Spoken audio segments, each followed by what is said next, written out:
Man huwa Umar ibn al-Khattab radiyallahu anhu? Ingabe ubani uMar indodana ka-Al-Khattab uNkulunkulu athokoze ngaye? Wayaziwa ngokuthi Al-Faruq, okusho ukuthi lowo ohlukanisa iqiniso nobuxoki. Wamukela i-Islamu emva kokuba eney'nhlelo zokubulala umprofethi uMuhammad ukuthula makube kuye. Waba ngomunye wabalandeli abaqinile kakhulu be-Islam. Wayeyisilo sesibili se-Islam ephethe ngobulungiswa iminyaka eyishumi, futhi ngesikhathi sakhe, i-Islam yanwebeka ePersia, eSyria, eGibhithe naseJerusalema.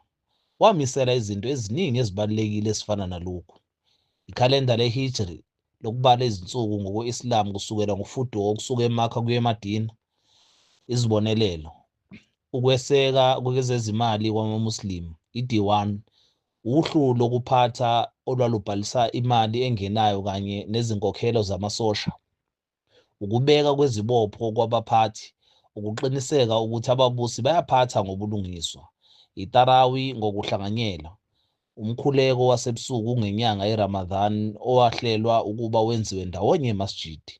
Walimala kabi ngesikhathi somkhuleko weFajr wabe seshona ngenxa yalokho wangcwatshwa eceleni kukamprofethi ukuthula makube kuye no-Abu Bakar uNkulunkulu athokoze ngaye.